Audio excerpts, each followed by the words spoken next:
we are born in mystery, we live in mystery, and we die in mystery.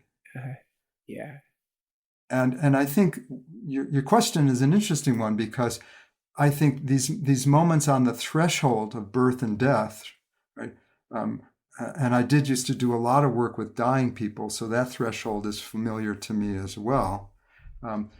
Put us in touch with the limitations of the rational mind and the central dimension that mystery plays in a spiritual life. Yes. Right? We have to give up that part of our mind that wants to control the world and wrestle it to the ground on a rational basis, Yes. and surrender to being part of a flow that the thinking mind can never grasp, but the open heart can embrace.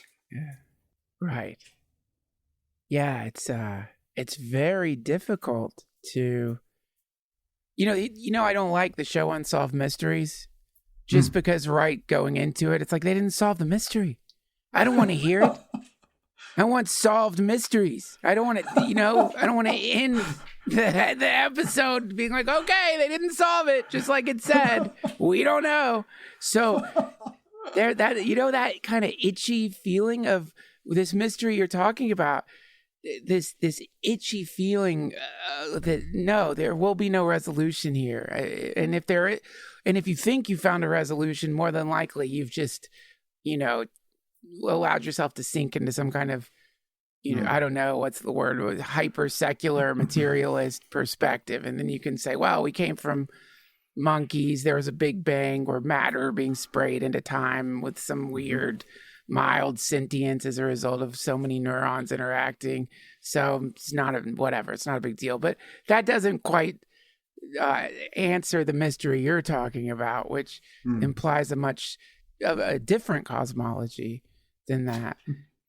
Yeah, I think the way that we can relate to the kind of mystery that I'm talking about at a birth or the bedside of a dying person is that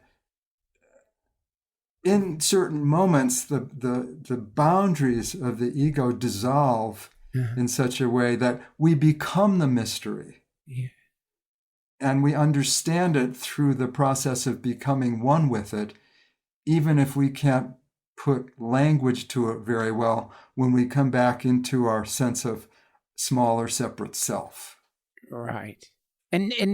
But what about this why is it's mystery, the mystery is so, on one side of it can seem daunting, it can seem almost like we're imagining it's not there, it can all kinds of rationalizations for if you've ever brushed shoulders with it or become it.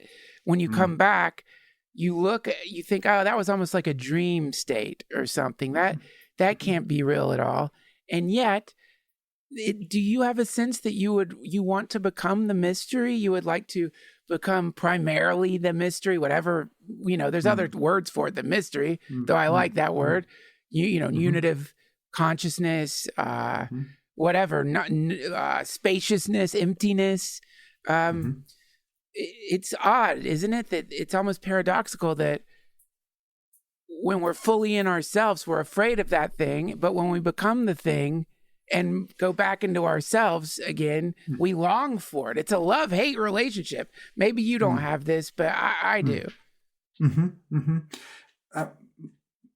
It's interesting. My experience is that at certain stages in the process, we experience a sequential dimension to the movement between the mystery or the emptiness of self and the contraction into the ego identity and the small self, or what Suzuki Roshi called little mind versus big mind. Okay. Yeah. Right. Yeah. And what's happening to me, like I'll be 72 in a few weeks, for example. And I first got involved with all of this as a 21-year-old college student. Wow. Right. So that's a fair amount of exploring over an extended period of time. Yes. And it's certain in the early part of that process, I would bounce between the two levels in a particular way, and they seemed like either or. Yes. Right. And I, like you were describing, I yearned for the expanded dimension of my being, whatever language we put on that. Yes. And I felt somewhat imprisoned when I contracted into my small self with its self-absorption and preoccupation and evolutionary biological influences or whatever. Yes. Right? That's right. it. Yeah. So what's been happening as the years go by is the two are moving into a kind of simultaneity. Wow. Right? Yeah. So that you've heard Ram Dass talk about learning to live on two levels of consciousness at the same time. Yes. Right? And I didn't understand what he meant by that when I first heard him talk about it in the 70s, for example. Right? And yet at this point, I feel like I have more of a felt sense of what he was talking about, because I experience myself a certain amount of the time standing on both levels at the same time. Right? So that I'm not pushing away my humanness or spiritually bypassing what it means to be a human being.